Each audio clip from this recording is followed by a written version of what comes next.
नमस्कार, देशोन्नतीच्या सुपर 50 मध्ये मी ऐश्वर्या आणि मी साक्षी आपलं स्वागत करतो। पुण्याच्या दौंड येथून एक अतिशय धक्कादायक अशी बातमी समोर आली आहे। येथे एका महिलेने चक्क आपल्या 2 चिमुकल्यांची गळा आवळून हत्या केली। या निर्दयी मातेने पोटच्या पोरांना साखर झोपेत असताना त्यांची हत्या केली। त्यानंतर या महिलेने आपल्या पतीवर देखील कोयत्याने वार केलेत। दौंड तालुक्यातील स्वामी चिंचोली मधील शिंदे वस्ती या ठिकाणी ही धक्कादायक घटना घडली आहे। या प्रकरणी दौंड पोलिसांनी आरोपी महिला कोमल दुर्योधन मेंढे या 30 वर्षीय आईला अटक केली आहे। पती पत्नीच्या वादातून ही भयानक घटना घडल्याची माहिती आहे। रत्नागिरीतील एका खून प्रकरणात जन्मठेपेची शिक्षा भोगत असलेल्या आणि पॅरोलवर बाहेर आल्यानंतर फरार झालेल्या कैद्याला सोलापूर स्थानिक गुन्हे शाखेनं सोलापुरातील मंगळवेढा येथील एका शेतात अटक केली। त्याच्याकडून एक पिस्तॉल व 5 जिवंत काडतुसे हस्तगत करण्यात आली आहे। फाईल मुस्तक करंबेडकर असे अटक करण्यात आलेल्या कैद्याचे नाव आहे। दुचाकीच्या चाकात पदर अडकून खाली पडल्याने एका महिलेच्या डोक्याला मार लागला आणि 2 चिमुकल्यांनी आपल्या आईला गमावलं। अकोल्यात ही मनाला चटका लावणारी घटना घडली आहे। पल्लवी नवलकर असं या महिलेचं नाव असल्याची माहिती आहे। शिवसेना उद्धव बाळासाहेब ठाकरे पक्षाला शुक्रवारी छत्रपती संभाजीनगर येथे मोठा झटका बसला। पक्षाच्या 10 माजी नगरसेविकांनी आमदार प्रदीप जयस्वाल यांच्या नेतृत्वाखाली शिवसेनेत प्रवेश केला। शिवसेना उद्धव बाळासाहेब ठाकरे पक्षाचे नेते व विधान परिषदेचे विरोधी पक्षनेते अंबादास दानवे यांच्या शिवबंधन या कार्य अहवालाचे प्रकाशन मुंबईत यशवंतराव चव्हाण सेंटरमध्ये पक्षप्रमुख उद्धव ठाकरे यांच्या हस्ते होत असतानाच वर्षा बंगल्यावर ठाकरे पक्षाच्या माजी नगरसेवकांचा शिवसेनेत प्रवेश होत होता। सरपंच संतोष देशमुख यांच्या हत्येला आता जवळपास 2 महिने पूर्ण होतील, मात्र अजूनही ठोस पुरावे मिळत नाहीत। अशातच संतोष देशमुख हत्या प्रकरणामध्ये मोठी अपडेट समोर आली आहे। सरपंच संतोष देशमुख हत्या प्रकरणातील आरोपी सुदर्शन घुले यांच्या मोबाईलमधील डाटा रिकव्हर झाला आहे अशी माहिती धनंजय देशमुख यांनी दिली आहे। तसेच विष्णू चाटे यांच्या मोबाईलमधील डेटा देखील सीआयडीने शोधला आहे। त्यामध्ये महत्त्वाची माहिती आहे। विवाह सोहळ्यात संपत्तीचे प्रदर्शन करण्याचा प्रघात अलीकडे वाढत असताना अदानी उद्योग समूहाचे अध्यक्ष गौतम अदानी यांनी मात्र आपल्या मुलाचा विवाह साधेपणाने करून 10,000 कोटी रुपये समाजसेवेसाठी दिले आहेत। जीत गौतम अदानी यांच्या विवाहानिमित्त गौतम अदानी यांनी समाजसेवेसाठी ही रक्कम दिल्याची जाहीर केली आहे। विधानसभा निवडणुकीत गेम चेंजर ठरणाऱ्या मुख्यमंत्री लाडकी बहीण योजनेच्या 5 लाख लाभार्थी महिनाभरात अपात्र ठरले असून त्यांना वगळण्यात आले आहे अशी माहिती महिला व बालविकास मंत्री अदिती तटकरे यांनी शुक्रवारी एक्स वरून दिली आहे। सरकारचा हा निर्णय या योजनेच्या निकषात न बसणाऱ्या लाभार्थ्यांना यातून वगळण्यात आलाय। यात प्रामुख्याने संजय गांधी निराधार योजनेच्या लाभार्थी असणाऱ्या वयाची 65 वर्षे पूर्ण केलेल्या आणि कुटुंबातील सदस्यांच्या नावे 4चाकी गाडी असणाऱ्या महिलांचा समावेश आहे। आज दिल्ली विधानसभेच्या निवडणुकीच्या सुरू असलेल्या मतमोजणीत भाजपाने जोरदार मुसंडी मारली आहे। दिल्लीत भाजपाला स्पष्ट बहुमत मिळेल असे चित्र दिसत आहे। या दरम्यान शिवसेना उद्धव ठाकरे पक्षाचे खासदार यांनी दिल्ली विधानसभा निवडणुकीत देखील महाराष्ट्र पॅटर्न राबविल्याचे म्हटले आहे। राज्यातील शासकीय औद्योगिक प्रशिक्षण संस्थेला थोर महापुरुष, स्वातंत्र्य सेनानी किंवा समाजसेवकांच्या नावाने देण्याचा निर्णय राज्य सरकारने 8 ऑक्टोबर 2024 रोजी घेतला होता। त्या अनुषंगाने राज्यातील 132 शासकीय ITIला थोर पुरुषांची नावे देण्यात आली। त्यात भंडारा जिल्ह्यातील 5 शासकीय ITIचा समावेश आहे।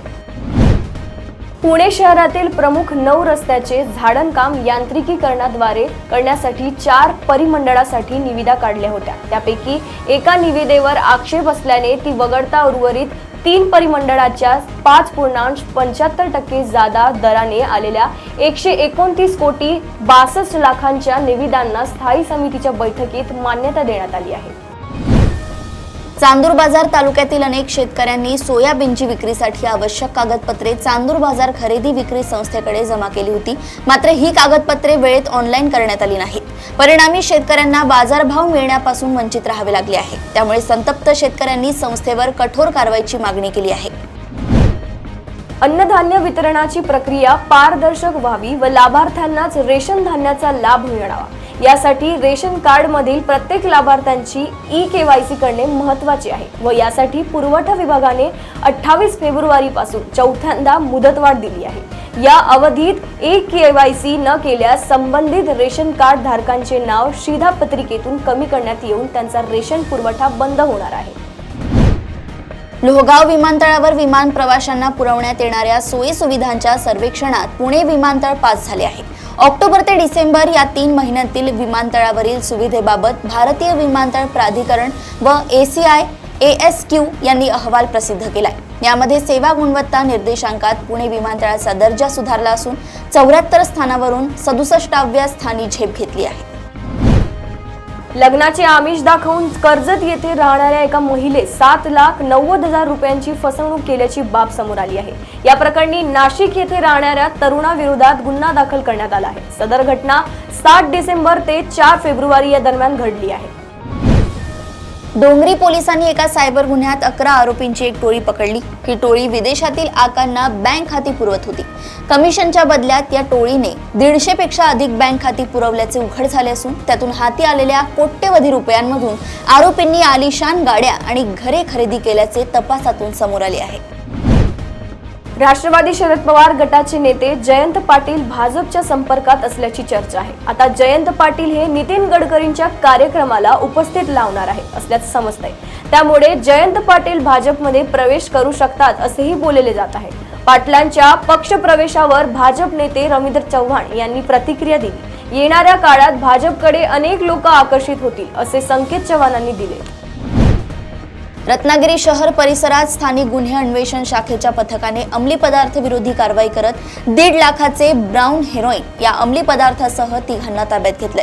रत्नागिरी जिल्ह्यामध्ये वाढणाऱ्या घरफोड्या व चोऱ्यांमुळे रत्नागिरी पोलीस जास्तच कार्यरत झाले आहेत. या अनुषंगाने तसेच अवैध व्यवसाय यांच्यावर कारवाई करण्यासाठी गस्ती पथके कार्यरत करण्यात आली आहेत.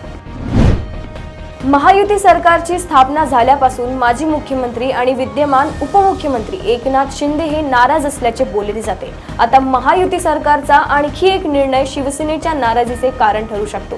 राज्य सरकारने राज्य आपत्ती व्यवस्थापन प्राधिकरणाची पुनर्रचना केली आहे. 9 सदस्य असलेल्या या प्राधिकरणाचे मुख्यमंत्री अध्यक्ष असतात. इतर सदस्यांमध्ये माजी मुख्यमंत्री एकनाथ शिंदे ऐवजी उपमुख्यमंत्री अजित पवार यांचा समावेश करण्यात आला आहे.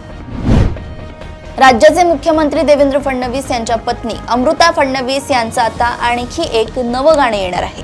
त्यांनीच या संदर्भात सोशल मीडियाद्वारे पोस्ट करत माहिती दिली. संत श्री सेवालाल महाराज यांच्या जयंतीनिमित्ताने हे गाणं लॉन्च होणार असल्याचं त्यांनी सोशल मीडियावरील पोस्टद्वारे सांगितलंय. काही दिवसांपूर्वी महाकुंभात चेंगराचेंगरीची घटना घडली होती. या घटनेत मृत्युमुखी पडलेल्या भाविकांची संख्या लावण्यात आली आहे. महाकुंभात प्रत्यक्षात 1000 पेक्षा जास्त भाविकांचा मृत्यू झाला आहे. महाकुंभात आलेल्या काही मृत भाविकांची वाहने अजूनही पार्किंगमध्ये पडून आहेत. योगी आदित्यनाथ आणि त्यांचे प्रशासन ही वाहने लपवायला विसरले असतील असा आरोप वंचित बहुजन आघाडीचे राष्ट्रीय अध्यक्ष ॲडव्होकेट प्रकाश आंबेडकर यांनी केला आहे. या संदर्भात त्यांनी सोशल मीडिया साईट Xवर ट्विट केले आहे. तुम्हाला तुमचा मुलगा निवडून आणता आला नाही आणि तुम्ही काय आम्हाला बोलता, असा जोरदार हल्ला उपमुख्यमंत्री अजित पवार यांनी मनसे अध्यक्ष राज ठाकरे यांना लगावला होता. अजितदादा यांच्या या टीकेला मनसे नेते अमित ठाकरे यांनी जोरदार प्रत्युत्तर दिलंय. मला माझ्या पहिल्या नव्हे तर शेवटच्या निवडणुकीत जज करा, असा टोला अमित ठाकरे यांनी अजितदादांना लगावलाय. संत तुकाराम महाराज पालखी महामार्गावर असलेल्या दौंड तालुक्यातील रोटी घाटात आज सकाळी 10:30 सुमारास रेसिंग बाईकचा अपघात होऊन चालक जखमी झाला. यावेळी सुदैवाने वाहतूक कमी असल्याने विपरीत घटना घडली नाही. याबाबत अधिक माहिती अशी की संत तुकाराम महाराज पालखी महामार्ग नव्याने बांधण्यात आला असल्याने तो प्रशस्त व नयनरम्य दिसत आहे. त्यामुळे या मार्गावर बाजारात येणाऱ्या नवनवीन 4 चाकी गाड्यांचे चित्रीकरण करण्यासाठी तसेच बाईक रेसिंगसाठी शहरातून मोठ्या संख्येने तरुण येत असतात. बारामती तालुक्यातील सांगवी ग्रामपंचायतीत सरपंचांनी सदस्यांना विश्वासात न घेता मनमानी कारभार करून भ्रष्टाचार केल्याचा गंभीर आरोप करून त्याची स्वतंत्र यंत्रणेमार्फत सखोल चौकशी व तपासणी करून सरपंचांविरोधात कारवाई होण्यासंदर्भात 3 ग्रामपंचायत सदस्यांनी केलेल्या तक्रारीची दखल घेऊन सरपंच चंद्रकांत निवृत्ती तावरे यांची चौकशी करून तथ्य आढळल्यास कारवाई करण्याबाबत आस्थापना पुणे विभागाचे उपआयुक्त नितीन माने यांनी पुणे जिल्हा परिषदेच्या मुख्य कार्यकारी अधिकाऱ्यांना आदेश दिले आहेत. महाराष्ट्र आणि केंद्र सरकारच्या एकत्रित महात्मा फुले जन आरोग्य योजना आणि पंतप्रधान जन आरोग्य योजनेचे काम करणाऱ्या आरोग्य मित्रांच्या मागण्या मान्य न झाल्यामुळे राज्यातील आरोग्य मित्र बुधवार दिनांक 12 फेब्रुवारी पासून बेमुदत संपावर जाणार असल्याची माहिती डॉक्टर DL कराड यांनी दिली आहे. पूर्ण देशाचं लक्ष लागलेल्या दिल्ली विधानसभा निवडणुकीत 27 वर्षांनंतर भारतीय जनता पक्षाला बहुमत मिळताना पाहायला मिळतंय। दिल्लीच्या या निकालानंतर आज भारतीय जनता पक्षाच्या वतीनं पुणे शहर कार्यालयासमोर जल्लोष करण्यात आलाय। यावेळी ढोल वाजवत, पेढे भरवत, महिला कार्यकर्त्यांनी फुगडी खेळत आणि जोरदार घोषणाबाजी करत महाराष्ट्र राज्याचे कार्यकारी अध्यक्ष रवींद्र चव्हाण यांच्या उपस्थितीत जल्लोष केलाय। बाळासाहेब ठाकरे यांनी आपल्या व्यंग्यचित्रमधून मुंबईतील मराठी माणसाच्या भावनांना आणि मराठी माणसांवरील अन्यायाला वाचा फोडली। ही व्यंग्यचित्र प्रसिद्ध होणाऱ्या साप्ताहिक मार्मिकचे माजी कार्यकारी संपादक पंढरीनाथ सावंत यांचं निधन झालं आहे। विदर्भातील प्रत्येक जिल्ह्यांचा औद्योगिक विकास व्हावा या उद्देशानं खासदार औद्योगिक महोत्सवाअंतर्गत ॲडव्हान्टेज विदर्भची सुरुवात करण्यात आली। केंद्रीय मंत्री नितीन गडकरी यांच्या संकल्पनेतून सुरू झालेल्या ॲडव्हान्टेज विदर्भचं हे दुसरं वर्ष आहे। मुख्यमंत्री देवेंद्र फडणवीस यांच्या हस्ते उद्घाटन सोहळा पार पडलाय। ते म्हणाले, आम्ही दावोसमध्ये 15.70 लाख कोटी रुपयांचा सामंजस्य करार केलाय। त्यापैकी 5 लाख कोटी रुपयांचा सामंजस्य करार हा फक्त विदर्भासाठी आहे। राज्य सरकारच्या मराठी भाषा विभागातर्फे मराठी भाषा दिनानिमित्त विविध मान्यवर साहित्यिक आणि प्रकाशन संस्थांना गौरवण्यात येणाऱ्या प्रतिष्ठेच्या पुरस्कारांची घोषणा करण्यात आली। उद्योग आणि मराठी भाषा मंत्री उदय सामंत यांनी पत्रकार परिषदेत ही माहिती दिली आहे। या वर्षीचा प्रतिष्ठेचा विंदा करंदीकर जीवन गौरव पुरस्कार ज्येष्ठ साहित्यिक रावसाहेब गंगाराम बोराडे यांनी जाहीर करण्यात आलाय, तर श्री कु भागवत पुरस्कार प्रकाशन संस्थेसाठी ज्योत्स्ना प्रकाशन पुणे यांना देण्यात येणार आहे। एनसीबीच्या मुंबई झोनल युनिटच्या माहितीनुसार विदेशातील लोकांचा एक ग्रुप नवी मुंबईत आंतरराष्ट्रीय ड्रग्ज सिंडिकेट चालवत असल्याची माहिती मिळाली। त्यानुसार एनसीबीच्या माध्यमातून कारवाई करण्यात आली। यामध्ये जप्त केलेले अंमली पदार्थ कुरिअर आणि इतर मार्गांनी अमेरिकेतून आणण्यात आले होते। ऑस्ट्रेलियाला पाठवल्या जाणाऱ्या पार्सलमधून 200 पॅकेट्स कोकेन एनसीबीनं नवी मुंबईतून जप्त केले आहेत। या कारवाईतून आंतरराष्ट्रीय ड्रग्ज सिंडिकेटचा पर्दाफाश झाल्यानं केंद्रीय गृहमंत्री अमित शहा यांनी एनसीबीच्या कारवाईचं कौतुक केलंय। छत्रपती शिवाजी महाराज, छत्रपती संभाजी महाराज आणि ज्या ज्या महान पुरुषांनी हिंदुत्वाचे रक्षण केले आहे त्यांचा जे लोक अपमान करतील त्यांची सर्व हिंदूंनी त्यांची मुंडके छाटली पाहिजे। काली मातेला त्यांच्या मुंडक्यांची माळ घातली पाहिजे असे वादग्रस्त वक्तव्य कालीचरण महाराज यांनी केले आहे। अभिनेते राहुल सोलापूरकर यांनी शिवाजी महाराज यांच्यावर केलेल्या वक्तव्यासंदर्भात त्यांनी हे वक्तव्य केलं आहे। मध्य प्रदेशातील ग्वाल्हेर जिल्हा एका रुग्णालयातील 2 डॉक्टरांवर नर्स सोबत अश्लील वार्तालाप केल्याचा गंभीर आरोप आहे। या डॉक्टरांवरील हे आरोप महिला नर्सिंग ऑफिसरने केले आहेत। पीडित महिला नर्सिंग अधिकाऱ्याच्या तक्रारीवर कारवाई करण्याऐवजी उच्च अधिकाऱ्यांनी महिला नर्सिंग अधिकाऱ्याला तिच्या पदावरून काढून टाकले आणि तिला जनरल ड्युटी नर्स बनवले।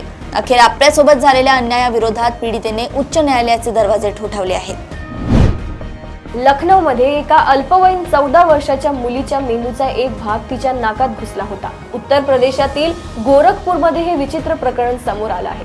तिचा जीव वाचवण्यासाठी बीआरडी मेडिकल कॉलेजच्या ENT विभागाच्या डॉक्टरांनी गुंतागुंतीची शस्त्रक्रिया केली। या शस्त्रक्रियेनंतर मुलीची प्रकृती धोक्याबाहेर असल्याची माहिती आहे। या दुर्मिळ आजाराला वॉटर मेनिंगो एन्सेफॉलेसेल असे म्हणतात। दिल्लीचे माजी मुख्यमंत्री अरविंद केजरीवाल यांचा नवी दिल्ली मतदारसंघामधून भारतीय जनता पक्षाचे उमेदवार प्रवेश वर्मा यांनी पराभव केलाय।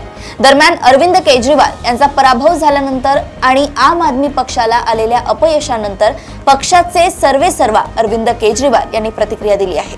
दिल्लीच्या जनतेने दिलेला कौल मान्य, विजयासाठी भाजपाला शुभेच्छा, आम्ही विरोधी पक्षाची भूमिका पार पाडू असं अरविंद केजरीवाल यांनी म्हटलंय। दिल्ली विधानसभेतील काँग्रेसच्या स्थितीवरून बॉलिवूड अभिनेते आणि माजी खासदार परेश रावल यांनी राहुल गांधींना टोला लागवला आहे। एका युजरचं ट्विट परेश रावल यांनी रिट्विट केलं आहे। एका आईचं दुःख समजून घ्या, ना बहू मिळती है और ना ही बहुमत मिळता है असं परेश रावल यांनी म्हटलंय। दरम्यान परेश रावल यांनी आणखी एक ट्विट शेअर करत दिल्लीचे माजी मुख्यमंत्री अरविंद केजरीवाल यांच्यावरही टीका केली आहे। रेल्वे तिकीट ऑनलाईन आणि ऑफलाईन या दोन्ही पद्धतीने काढण्यात येते. रेल्वे काउंटरवर म्हणजेच ऑफलाईन तिकिटापेक्षा ऑनलाईन तिकिटांची किंमत जास्त असते. या संदर्भात राज्यसभेत शिवसेना उद्धव बाळासाहेब ठाकरे गटाचे खासदार संजय राऊत यांनी प्रश्न विचारला. त्याला रेल्वे मंत्री अश्विनी वैष्णव यांनी उत्तर दिले आहे. ऑनलाईन तिकिटात सुविधा शुल्क आणि ट्रान्झॅक्शन शुल्क लागत असल्यामुळे ते महाग असल्याचे रेल्वे मंत्र्यांनी सांगितलंय. महाकुंभातील अमृत स्नान संपल्यानंतर हळूहळू सर्व आखाड्यांचे नागा साधू महाकुंभातून परत जाऊ लागले आहे. महाकुंभातून जाण्यापूर्वी नागा साधूंची निवडणूक झाली. आखाड्यातील सर्वोच्च पद म्हटले जाणारे पंचपरमेश्वरची निवडणूक करण्यात आली. महाकुंभातून जाण्यापूर्वी ही निवडणूक करण्याची परंपरा आहे. या परंपरेचे पालन करत प्रयागराज महाकुंभात सर्वात आधी आखाड्यांनी आपल्या नवीन सरकारचे गठन केले. त्यानंतर नागा साधू महाकुंभातून प्रस्थान करतात. अमेरिकेचे राष्ट्राध्यक्ष डोनाल्ड ट्रम्प आपल्या दुसऱ्या कार्यकाळात प्रथमच भारताचे पंतप्रधान नरेंद्र मोदी यांची भेट घेणार आहेत. पंतप्रधान नरेंद्र मोदी 13 फेब्रुवारी रोजी अमेरिकेत पोहोचण्याची शक्यता आहे. दरम्यान अमेरिकेकडून भारतावर दबाव वाढवला जातोय. अमेरिकेकडून संरक्षण उपकरणे आणि शस्त्र खरेदीसाठी ट्रम्प सरकार भारतावर दबाव वाढवत आहे. भारताचा शेजारी देश बांगलादेशात सध्या मोठी अराजकता माजली आहे. देशात अभिनेत्री मेहर अफरोज शॉन हिला अटक करण्यात आली आहे. त्यानंतर लागलीच सोहिना सबा हिला पण पोलिसांनी ताब्यात घेतले. गुप्तहेर पोलीस तिची कसून चौकशी करत आहेत. सोहाना सबा ही पण लोकप्रिय नटी आहे. ढाका मेट्रोपॉलिटन पोलीस उपायुक्त मुहम्मद विल्बर रहमान यांनी गुरुवारी रात्री तिच्या अटकेची माहिती दिली. त्यापूर्वी पोलिसांनी मेहर अफरोज शॉन हिला ढाका येथील घनमंडी परिसरातून अटक केली आहे. गेल्या काही आठवड्यांपासून सोन्याच्या दरात सातत्याने वाढ होत आहे. काल सोन्याच्या दराने आतापर्यंतचा उच्चांक गाठला होता. मात्र आज भारतीय बाजारात सोन्याच्या दरात थोडीशी घसरण नोंदवण्यात आली आहे. काल 24 कॅरेट सोन्याचा भाव 8,667.3 रुपये प्रति ग्रॅम होता. यामध्ये आज 20 रुपयांची घसरण झाली आहे. त्याचप्रमाणे 22 कॅरेट सोन्याचा भावही 20 रुपयांनी घसरून 7,946.3 रुपये प्रति ग्रॅम झाला आहे. भारतीय आयुर्विमा महामंडळने आपल्या ग्राहकांना आणि पॉलिसी धारकांना सावधगिरी बाळगण्यासंदर्भात सूचना केली आहे. अनेक ठिकाणी बनावट मोबाईल ऍप्लिकेशन्स प्रसारित केले जात आहेत. LIC ने एक नोटीस जारी करून ग्राहकांना फक्त अधिकृत वेबसाईटवर www.licindia.in किंवा LIC डिजिटल ॲपद्वारे व्यवहार करण्याची विनंती केली आहे. विरोधानंतर शिक्षण मंडळाचा निर्णय 10वी-12वी परीक्षेत 5 वर्षात कॉपी आढळलेल्या परीक्षा केंद्रावर बाहेरचे केंद्र संचालक पर्यवेक्षकांची नेमणूक करण्यात येणार आहे. छत्रपती संभाजीनगर विभागात 5 जिल्ह्यात 10वी-12वीला 1104 पैकी अशा केंद्रांची संख्या तब्बल 360 एवढी आहे. त्यातील सर्वाधिक 104 सर्वाधिक केंद्र संख्या बीड जिल्ह्यात आहे. महाराष्ट्र राज्य सामायिक प्रवेश परीक्षा कक्षाने म्हणजे CET कक्षाने यंदा BEd व MEd अभ्यासक्रमांसाठीच्या CETच्या नोंदणीसाठी मुदत वाढवली आहे. ही नोंदणी प्रक्रिया 6 जानेवारी पासून सुरू झाली होती. तिला 7 ते 18 फेब्रुवारी अशी मुदतवाढ देण्यात आली आहे. 2025च्या नीट UG परीक्षेसाठी ऑनलाईन अर्ज प्रक्रिया सुरू झाली आहे. देशातील वैद्यकीय कॉलेजमधील प्रवेशासाठी ही परीक्षा घेतली जाते. 7 फेब्रुवारी 2025 पासून या परीक्षेची अर्ज प्रक्रिया सुरू झाली तर अर्ज करण्याची शेवटची तारीख 7 मार्च 2025 असणार आहे. अर्जात सुधारणा करण्याची मुदत 9 ते 11 मार्च आहे. 4 मे 2025 रोजी नीट परीक्षा होईल. यंदापासून नीट परीक्षेच्या पद्धतीत काही महत्त्वाचे बदल करण्यात आले आहेत. केंद्रीय मंत्री नितीन गडकरी यांच्या कार्यावर PhD करणारे डॉक्टर श्रीराम कंधारे यांचा सन्मान करण्यात आला. राष्ट्रसंत तुकडोजी महाराज नागपूर विद्यापीठाचे माजी कुलसचिव डॉक्टर पूरन मेश्राम कार्यक्रमाच्या अध्यक्षस्थानी होते. Krishna medical institute of medical सायन्सचे प्रमुख सल्लागार डॉक्टर वेद प्रकाश मिश्रा प्रमुख पाहुणे होते. जगातील सर्वात तरुण सर्जन म्हणून ओळखल्या जाणाऱ्या अकृतने वयाच्या अवघ्या 7व्या वर्षी शस्त्रक्रिया करून नावलौकिक मिळवला आहे. 23 एप्रिल 1993 रोजी हिमाचल प्रदेशातील नुरुपूर येथे जन्मलेल्या अकृतने लहानपणापासूनच विलक्षण क्षमता दाखवली. तो अवघ्या 10 महिन्यांचा होता तोपर्यंत त्याला चालता बोलता येत होतं आणि 2 वर्षांचा असताना तो अगदी व्यवस्थित वाचन व लिहू सुद्धा लागला होता. त्याने वयाच्या 7व्या वर्षी 8 वर्षांच्या पीडितेवर शस्त्रक्रिया केली. त्या शस्त्रक्रियेने त्याला जगातील सर्वात तरुण सर्जन ही पदवी आता मिळवून दिली आहे. नागपूरमध्ये भारत आणि इंग्लंड यांच्यात खेळल्या गेलेल्या पहिल्या एकदिवस सामन्यासाठी टीम इंडियाचा प्लेइंग 11 जाहीर झाला तेव्हा सर्वांनाच आश्चर्य वाटले. त्यात विराट कोहलीचे नाव नव्हते. कोहलीच्या गुडघ्याला दुखापत झाली आहे आणि त्यामुळे तो पहिला सामना खेळला नाही. आता दुसरा सामना रविवार 9 फेब्रुवारी रोजी कटकमध्ये खेळला जाणार आहे. विराट परतणार की नाही याकडे सर्वांच्या नजरा लागल्या आहेत. पाकिस्तान क्रिकेट कोणत्या ना कोणत्या प्रकारे वादात सापडते किंवा ट्रोलिंगचा बळी ठरते. आता परिस्थिती सुधारत असताना पाकिस्तानी संघाची पुन्हा एकदा खिल्ली उडवली जाते आणि यावेळी कारण म्हणजे संघाची नवीन जर्सी. ही नवीन जर्सी पाहून चाहते विचारू लागले आहेत की ही पाकिस्तानी संघाची जर्सी आहे की आयर्लंड संघाची. IPL 2025 सुरू होण्यापूर्वी राजस्थान रॉयल्स संघ कोचिंग स्टाफमध्ये मोठा बदल करण्यास सज्ज आहे. माजी भारतीय क्रिकेटपटू साईराज बहुतुले आगामी IPL पूर्वी राजस्थान रॉयल्समध्ये फिरकी गोलंदाजी प्रशिक्षक म्हणून सामील होणार आहेत. बहुतुले यांनी 2018 ते 21 पर्यंत राजस्थान रॉयल्स सोबत काम केले होते. त्यांनी बँगलोर येथील राष्ट्रीय क्रिकेट अकादमी मधील आपल्या पदाचा राजीनामा दिला आहे, ज्याला आता सेंटर ऑफ एक्सलन्स म्हटले जाते. बॉलिवूडमध्ये स्टार किड्सची एंट्री ही बाब काही नवीन नाही, पण जेव्हा दोन मोठ्या कुटुंबांची पुढची पिढी एकत्र मोठ्या पडद्यावर झळकते तेव्हा प्रेक्षकांची उत्सुकता जरा जास्तच वाढते. राजेश खन्ना आणि डिंपल कपाडिया यांची नात नाओमिका सरन आणि अमिताभ बच्चन यांचा नातू अगत्य नंदा लवकरच एका रोमॅन्टिक कॉमेडी चित्रपटात एकत्र दिसणार आहेत.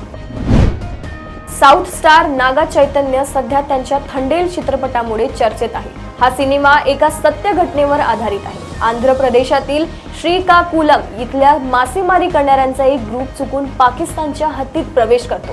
तिथे त्यांना ताब्यात घेतले जाते.